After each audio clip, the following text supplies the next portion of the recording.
I've decided to start a new life without you. The words hung in the air at the fancy restaurant where we were celebrating my daughter's college graduation. David, my husband of 28 years, stood with his champagne glass up high. He was supposed to make a toast to Emma's success, but instead he made this shocking announcement. The room went quiet. Everyone stopped eating and talking. 50 people looked back and forth between David and me, waiting for my reaction.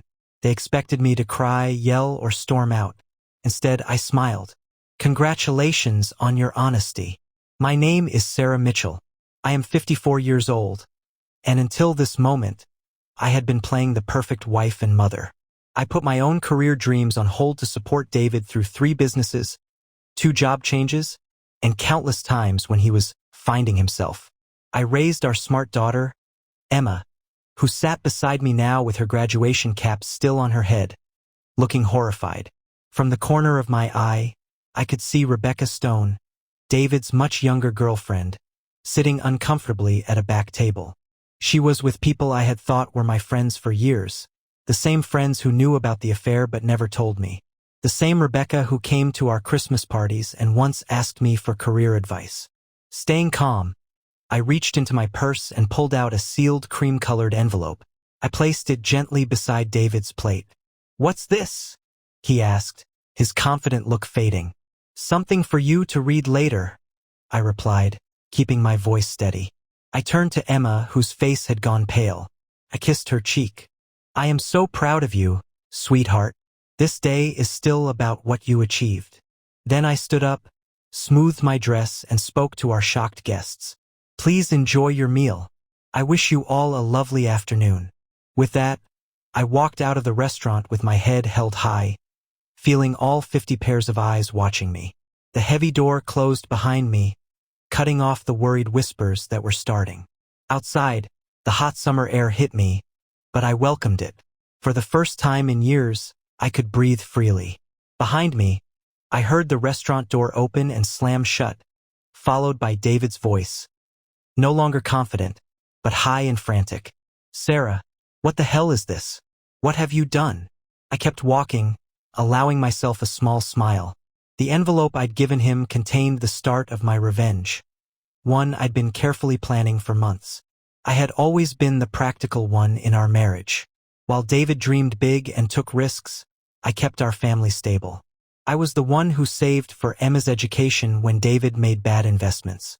I was the one who worked extra hours as a finance manager when his midlife crisis made him quit his steady job to sell handmade furniture. A hobby that lasted about 6 months before he got bored. My own dreams of opening a financial advice business for women were always put on hold. After Emma graduates, I told myself, after David finds stability. 3 months ago, I noticed problems in our joint bank accounts. Small transfers to an account I didn't know about. Having managed our family money for 20 years, these changes stood out like red flags. I could have confronted David right away, but something held me back. Maybe it was gut feeling, or maybe it was how distant we'd grown over the past year.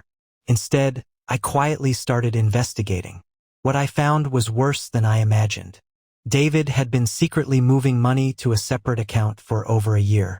He had also been taking Rebecca to expensive restaurants, buying jewelry, and looking at beach houses, all while telling me we needed to save money for retirement.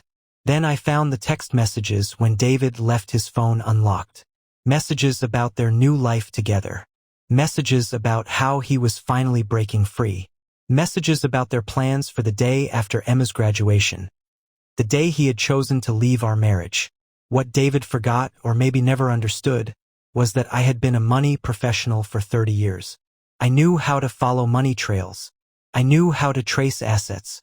And most importantly, I remembered the prenup we had signed 28 years ago when I had more family money than he did.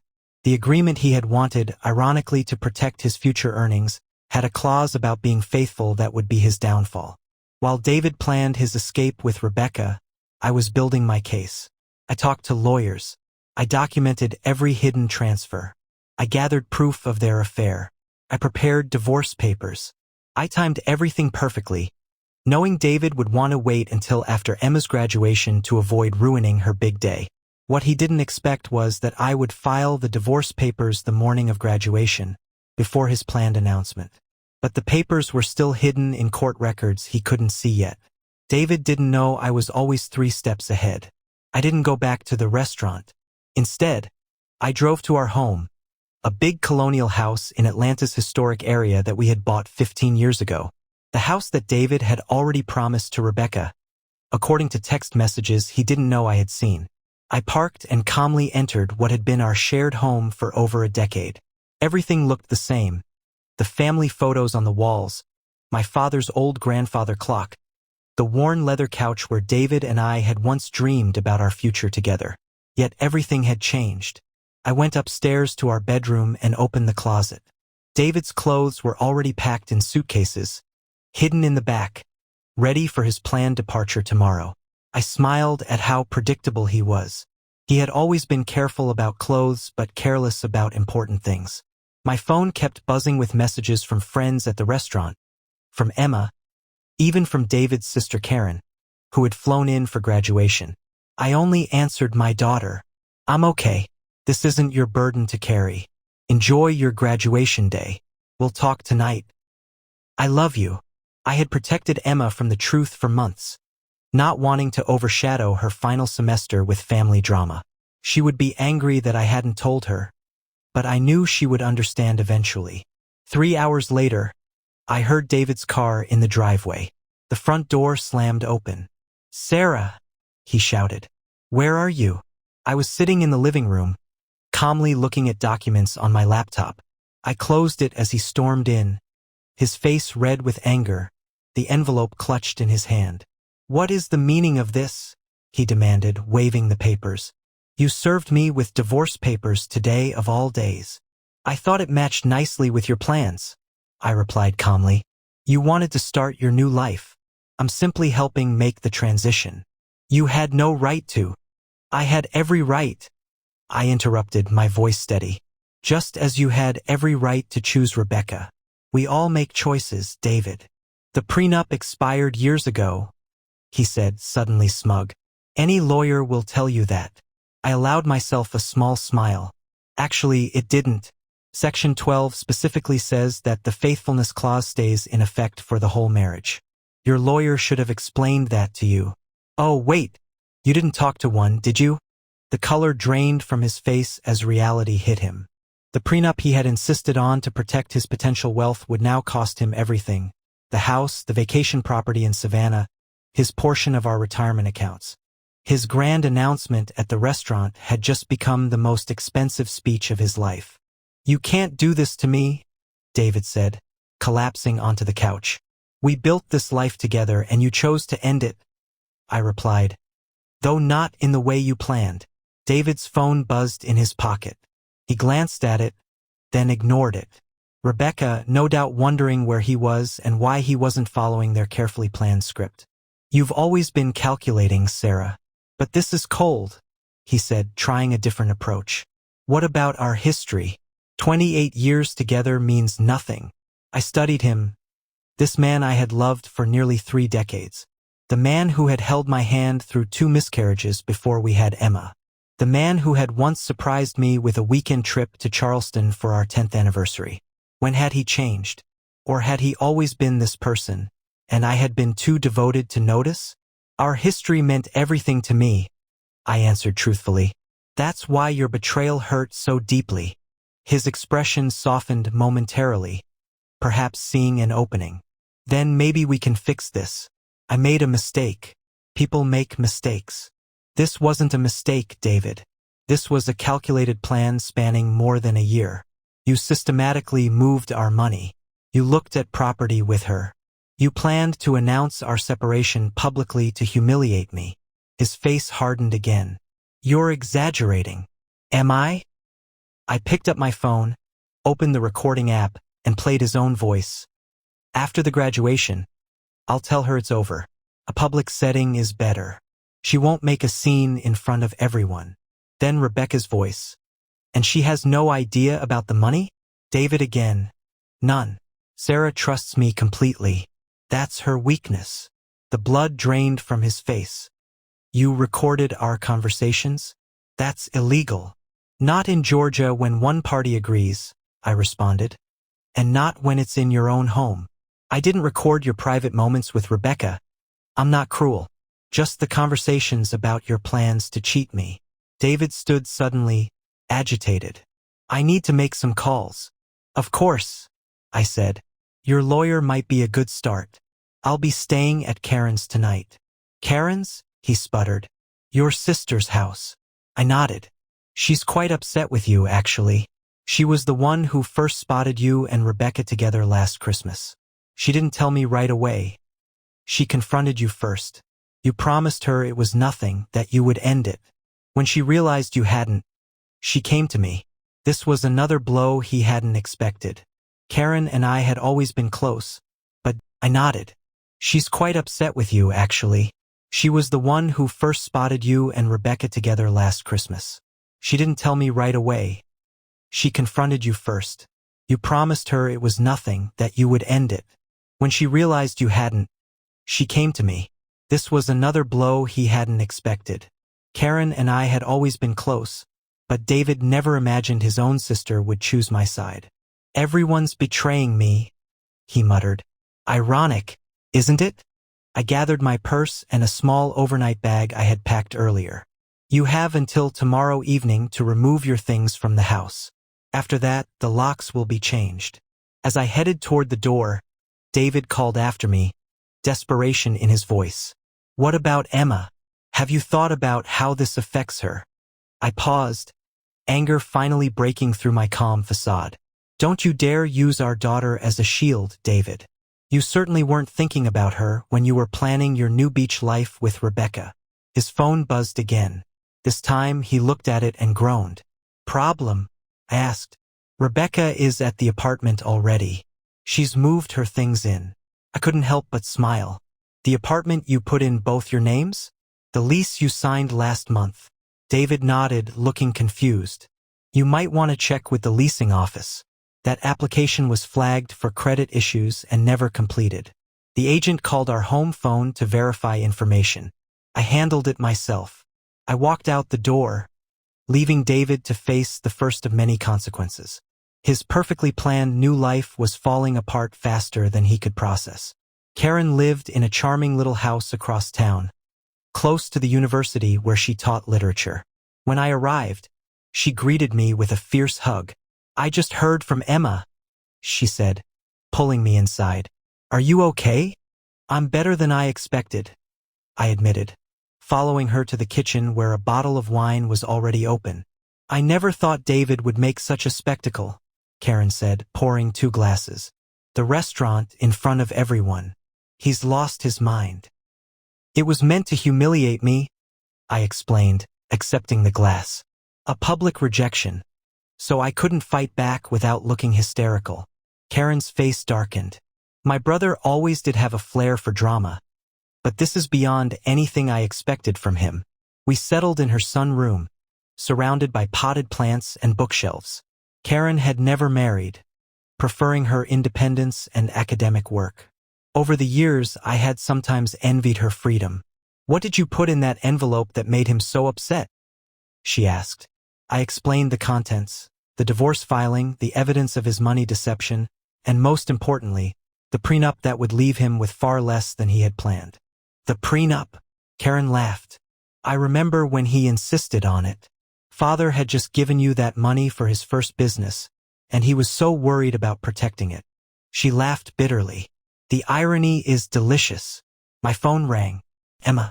I took a deep breath before answering. Mom, she said immediately, her voice strained. I'm coming over to Aunt Karen's. Honey, you don't have to. I'm already on my way, she interrupted. Dad is telling everyone you've lost your mind, that you've been planning this for months. He's saying horrible things. Of course he was. David always rewrote stories to make himself the victim. Let him talk, I said. The truth will become clear soon enough. 20 minutes later, Emma arrived, still in her graduation dress, but with her makeup smudged from crying. She fell into my arms like she used to as a child after a nightmare. Why didn't you tell me? She asked, her voice muffled against my shoulder. I didn't want to ruin your final semester, I explained. You worked so hard for this day.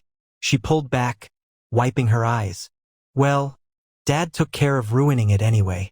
We moved to Karen's living room, where Emma finally got the full story, how I had discovered the affair, the financial deceptions, and the plans David and Rebecca had made. I knew something was off with Dad, Emma admitted.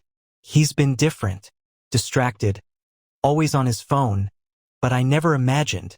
None of us want to see these things in people we love, Karen said gently. My phone buzzed with a text message from Michael Anderson, my lawyer. The emergency filing had been approved. The accounts I had identified were frozen, pending the divorce proceedings. David now had limited access to funds enough for living expenses, but not enough to follow through on the property purchases he had planned with Rebecca. I showed the message to Karen and Emma. Good, Emma said firmly. He deserves it. My daughter's loyalty warmed me, but I wasn't naive. He's still your father, I reminded her. Your relationship with him is separate from what's happening between us. Emma shook her head. Maybe someday, but right now I can't even look at him. He hugged me this morning and told me how proud he was, all while planning to blow up our family hours later. The doorbell rang, interrupting our conversation. Karen went to answer it, returning moments later with a troubled expression. It's David, she said, and he's not alone. I steeled myself as Karen led David and Rebecca into the living room. Rebecca looked uncomfortable, shifting her weight from one foot to the other, her eyes darting around the room. She was 37. Not exactly a trophy wife, but still 17 years younger than me, with shoulder-length blonde hair and the kind of confidence that comes from never having faced real hardship. David, by contrast, looked furious. His earlier desperation had hardened into anger. Sarah, you need to stop this insanity, he demanded. Unfreeze the accounts. We can discuss this like reasonable adults. Emma stood up, placing herself slightly in front of me. Maybe you should have tried being reasonable before announcing to everyone that you were leaving Mom.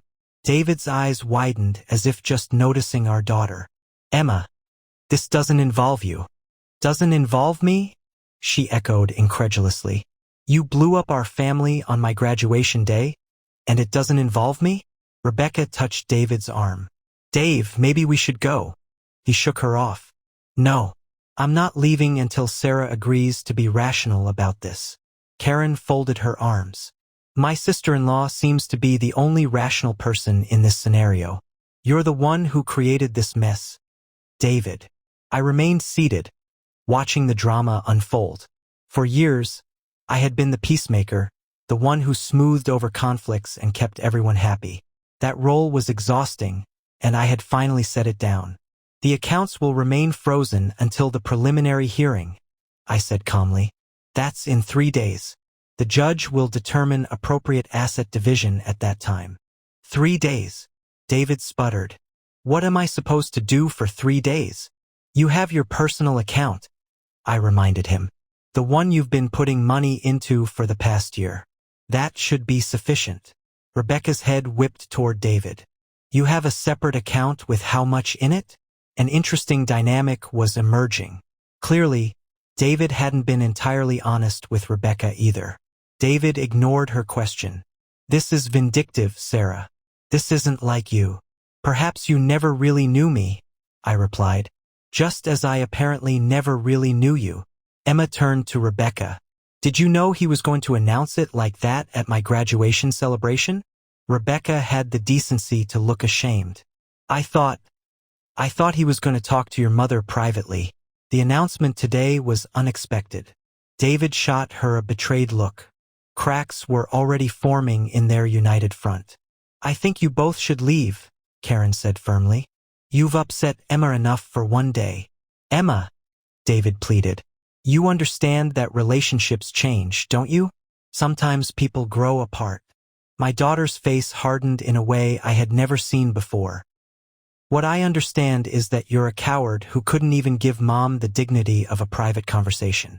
What I understand is that you were stealing from our family while I was working 2 jobs to help pay for my textbooks because you said money was tight. David paled. That's not how it was. It's exactly how it was. Emma cut him off. Please leave, Dad. I can't look at you right now. The silence that followed was deafening.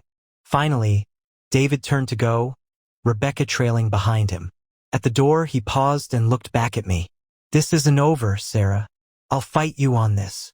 I met his gaze steadily. You're welcome to try. After they left, Emma collapsed next to me on the sofa, tears streaming down her face. I've never talked to Dad like that. I wrapped my arm around her shoulders. Sometimes standing up for what's right is painful. Karen brought us fresh glasses of wine. To new beginnings, she said, raising her glass. Indeed, I thought, this ending was just the beginning of something new. The preliminary hearing took place in a small courtroom on a rainy Tuesday morning.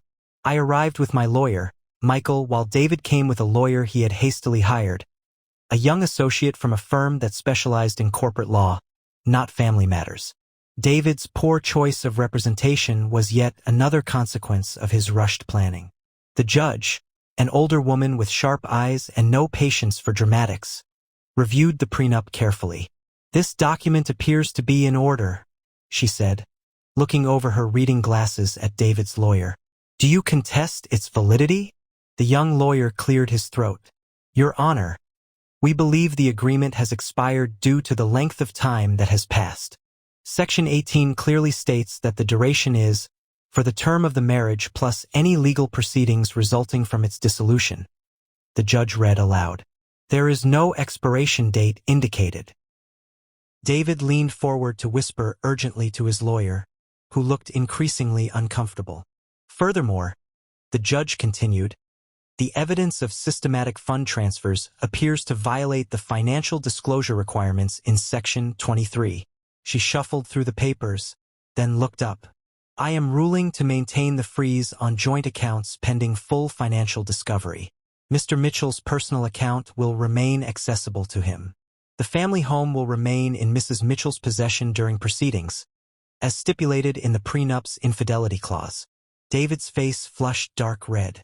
This is outrageous, he muttered loud enough for me to hear. The judge fixed him with a stern look.